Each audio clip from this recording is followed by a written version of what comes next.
What's going on, guys? I am Kevin Muller, and welcome to Cinephellas, and I am reviewing a new movie today. Now, back in the 80s and 90s, Meg Ryan ruled the romantic comedy genre. Ask your aunts, your grandmother, your own mother what they think of her, and you would probably be greeted with a warm smile and saying, "Oh my God, I love her. She's so great." She ruled the box office back then. But unfortunately, when she kind of dipped her feet into other genres, it didn't really spell success for her. And she disappeared for a while, popping up here and there in movies, directing a couple of smaller films. But now she is back in the genre that made her a star. And what happens later?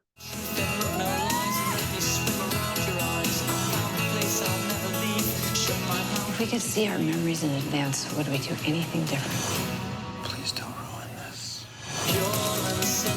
All right, so romantic comedies have been declining because a lot of these movies are thrown onto Prime, Netflix, any streaming service.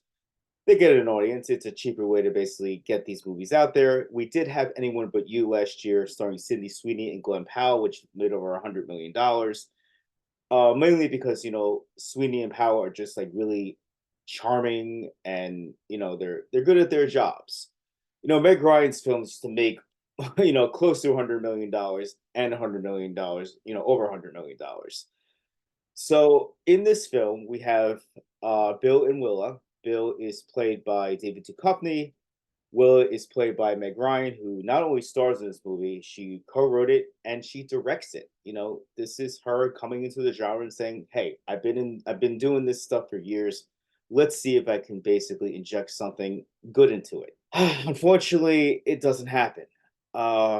Yeah, so Bill and Willa get stranded in an airport. Their flight is constantly delayed. So we learn that they used to be a couple, but they had a very sour end to the relationship. And through the movie, in its long 105 minutes, this thing feels so long. We learn their flaws with each other individually. And overall, they start to basically fall in love. You know how it goes.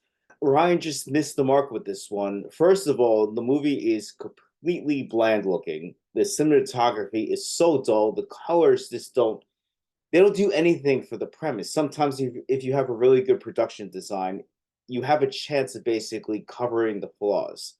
Not here. This airport is the most boring place on the earth. In 2004's The Terminal, directed by Steven Spielberg. Spielberg made that terminal sing. It was colorful, it was full of life. Not here.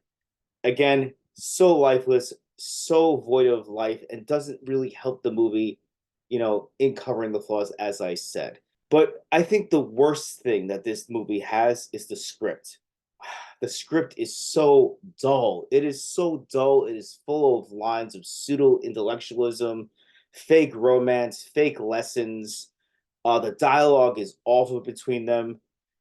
It becomes irritating. It's not me cute. And this movie really isn't that funny. It's more of a drama. And so you have these really down in the dumps kind of people, just going back and forth about their problems. And I'm like, why am I watching this? It's boring. It's not good. I would think that Meg Ryan would have learned from like Rob Reiner, Nora Ephron. None of what, they may have taught her or basically said put in this movie is there. It is the exact opposite. Everything in this movie does not work. I would give it respect, due respect that, despite the screenplay being pretty crappy, Meg Ryan and David Duchovny are naturally charming.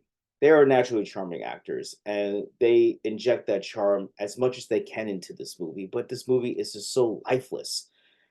And there was another movie I watched. I think it's being covered in Seven with Kevin next time, but it was Freelance with Alison Brie and John Cena. That movie made those two actors that are very good at comedic timing and just overall comedy, make them look like crap. And this is what this movie does with Duchovny and Meg Ryan. We know they're good actors.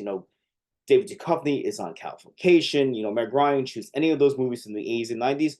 She could do it. She knows what she's doing, but none of that is here. I just don't know what is wrong. It's just the humor is not sharp. It's dull. It's not funny. And as I said, it's just an overall lifeless movie. It's insane how lifeless this thing is. And I'm going to tell you something. You're going to hear about this movie probably on the worst list.